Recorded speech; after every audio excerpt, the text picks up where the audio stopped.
हम दोनों बीपीएससी से चयनित पदाधिकारी हैं। दोनों वैसे एक ही बैच के हैं पदाधिकारी, 67वें बैच के हैं। तो हम लोग एक दूसरे को पहले से जानते थे ट्रेनिंग के दौरान। मेरी अभी शादी हुई तो मुझे ऐसा लगा कि हाँ, जब मैं बोल रही हूँ चीज को तो मैं उसको अपने मन से एक्सेप्ट कर रही हूँ। कि जो मंत्र पंडित जी पढ़ते हैं वो अपने लिए पढ़ के चले जाते हैं, वो हमें तो समझ नहीं आता, लेकिन जो हमने अभी पढ़ा, जो हमने एक दूसरे को संवैधानिक रूप में एक्सेप्ट जो किया, उसकी एक अलग मान्यता है, उसकी एक सामाजिक मान्यता है। जैसे हम लोग ओबीसी से आते हैं तो हमने पढ़ा भी है कि किस तरीके से हमें प्रताड़ित किया जाता था हर जगह पे। हमें जहाँ जमीन पे भी बैठने का अधिकार नहीं दिया जाता था, जहाँ हमें सार्वजनिक कुएं से पानी पीने तक का अधिकार नहीं था, वो बाबा साहब भीमराव अंबेडकर ने हमें दिया। आज अगर हम लोग यहाँ पे पहुंचे हैं तो उनकी आवाज की वजह से पहुंचे हैं। उन्होंने संविधान को सबके लिए दिया। इनफैक्ट आपको पहले वोट का भी अधिकार नहीं था। ये सब अधिकार मिला सिर्फ और सिर्फ बाबा साहब के वजह से।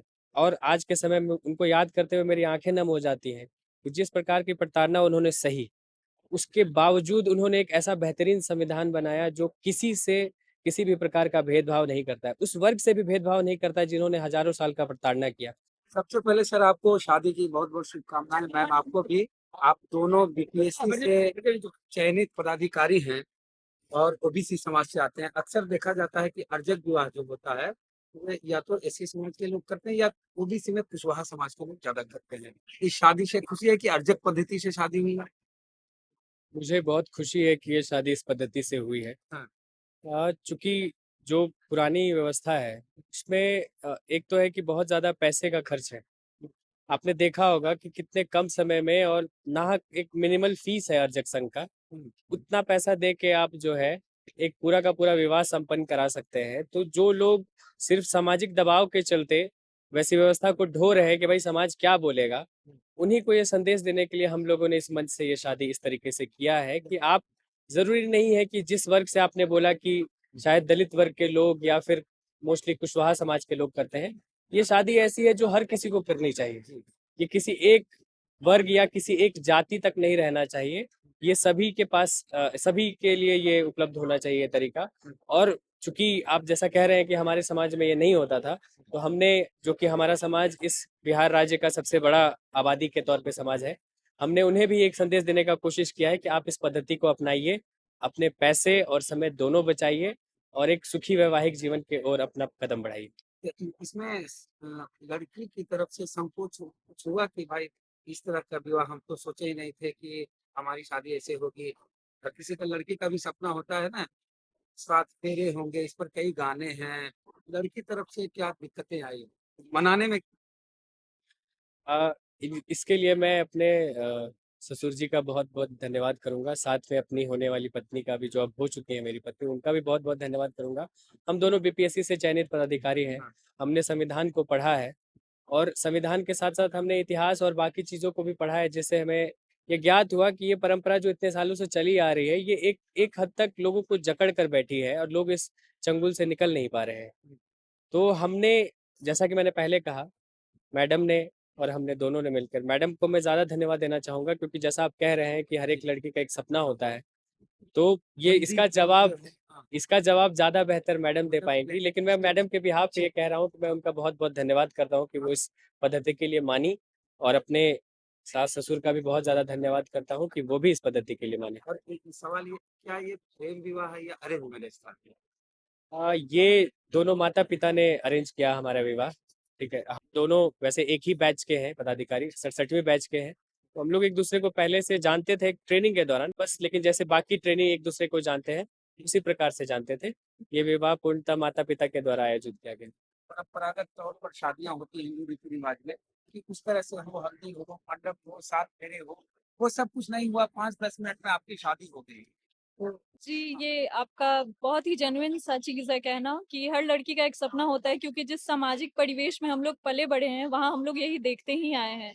लेकिन जब हम इन लोगों के विचार को जाने और खुद जब हम संविधान को पढ़ रहे थे तब हम समझे कि हम लोग कितनी ज्यादा रूढ़िवादियों से घिरे हुए हैं। तो क्यों ना उन रूढ़िवादियों से आगे आके हम लोग कुछ ऐसे चीज को अपनाएं जिसमें सबको सामाजिक समानता से देखा जाता है, सबको समान अधिकार दिया जाता है।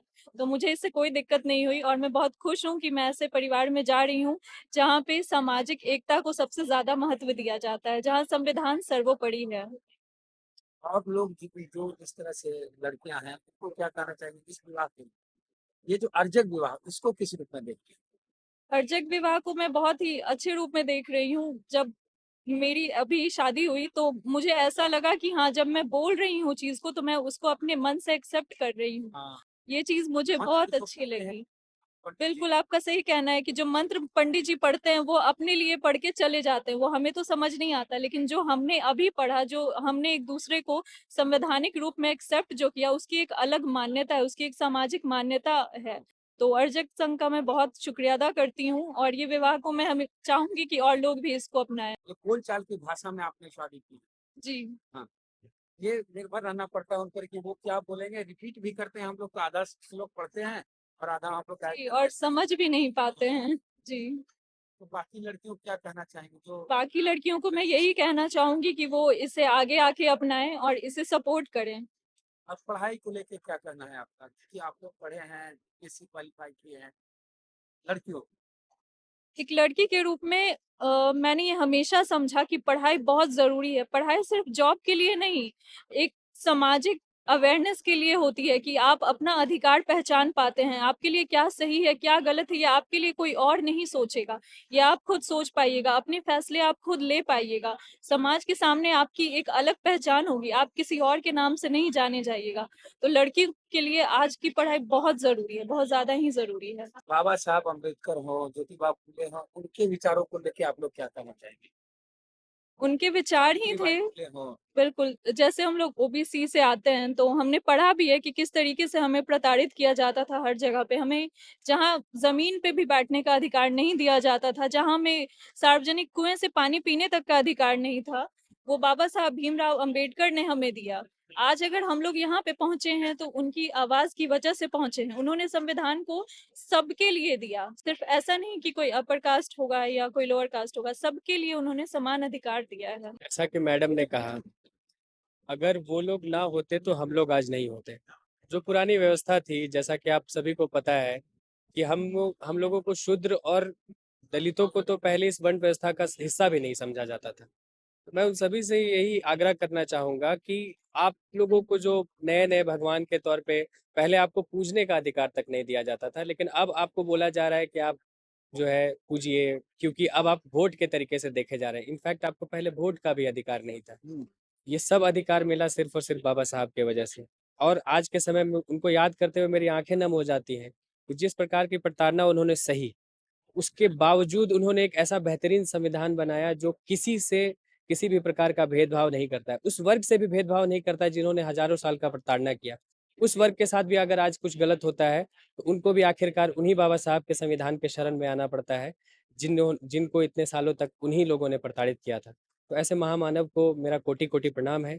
और भी जो हमारे बहुत सारे महामानव हुए, जैसे ज्योतिबा फुले हुए, पेरियार हुए, इन लोगों ने समाज में वो अलग जगह है। एक ऐसे दौर में जब इन सब के खिलाफ, आज के समय आप देख रहे होंगे कि इन सब चीज़ों पे बोलना थोड़ा मतलब सही नहीं माना जाता, लोग उसमें बोलने से डरते हैं, लेकिन उन्होंने वैसे समय में बोला जब इन सब चीज़ों का कोई अधिकार भी नहीं था, ना बोलने का अधिकार था, समाज में आपको ना उठने बैठने का अधिकार था। तब ये कर पाना, उसके लिए कितना कलेजा चाहिए होगा, किस लेवल का हिम्मत चाहिए होगा, वो आप और हम सोच भी नहीं सकते हैं। तो ऐसे ऐसे महान मानव जितने भी हैं, उन सभी को मेरा आज कोटि कोटि नमन है। वो जहाँ कहीं भी हैं, उन सबको मेरा नमन है। और बस यही उम्मीद है कि अगर वो हमें देख रहे होंगे कहीं से भी, तो वो हमें आशीर्वाद जरूर देंगे एक सुखी दाम्पत्य जीवन के लिए।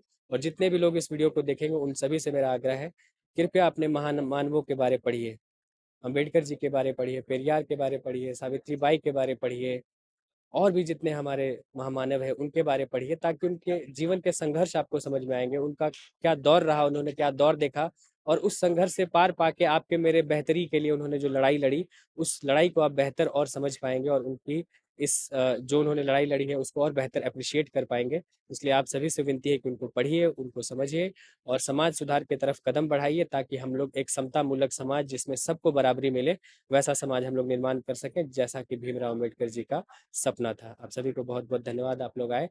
Thank you.